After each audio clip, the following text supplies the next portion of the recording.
வணக்கம் ஆனந்தி.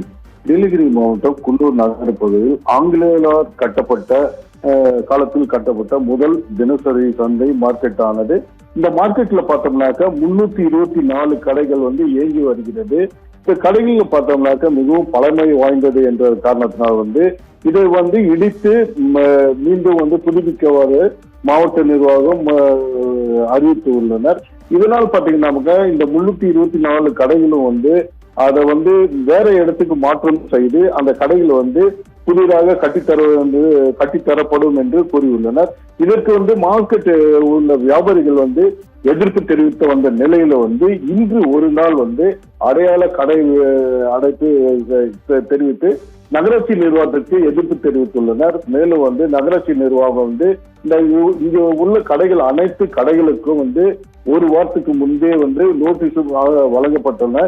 இந்த கடை விவகாரம் பார்த்தோம்னாக்க கிட்டத்தட்ட ஒரு 3-4 மாதங்களுக்கு முன்பே நகராட்சி அந்த கடை வியாபாரிகளோடு கலந்து ஒரு ஆலோசனை மேற்கொண்டனர். இந்த கடைகள் முற்றிலுமாக இடித்து அதை மீண்டும் புதிதாக கட்டித்தரப்படும் என்று கூறியுள்ளனர்.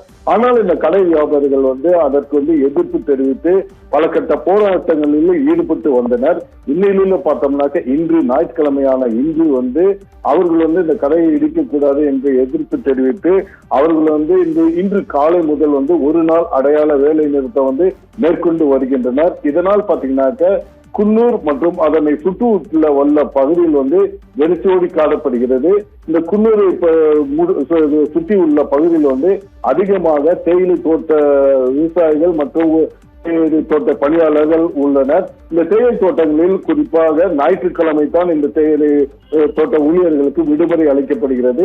இந்த ஊழியர்கள் பார்த்தோம்னாக்க ஞாயிற்றுக்கிழமை இந்த சந்தைக்கு அவர்களுக்கு தேவையான பொருட்களை அத்தனையும் வாங்கி செல்லக்கூடிய சூழ்நிலை உருவாகுது. ஆனால் பார்த்தோம்னாக்க இன்று இந்த கடைகள் முற்றுமாக அடைக்கப்பட்டுள்ளதால் இங்க வரக்கூடிய பயணிகள் இந்த கடையை பார்த்துவிட்டு ஏமாற்றத்துடன் அவர்கள் திருப்பியும் அவர்களுடைய கிராமத்துக்கு செல்ல வேண்டிய சூழ்நிலை ஏற்பட்டு வருகிறது. மேலும் இந்த பகுதியில் காவல்துறையினர் குவிக்கப்பட்டுள்ளனர். அசம்பாவித சம்பவங்கள் எதுவும் ஏற்படாமல் இருப்பதற்கு பாதுகாப்பு நடவடிக்கை மேற்கொண்டு வருகின்றனர். ஆனந்தி.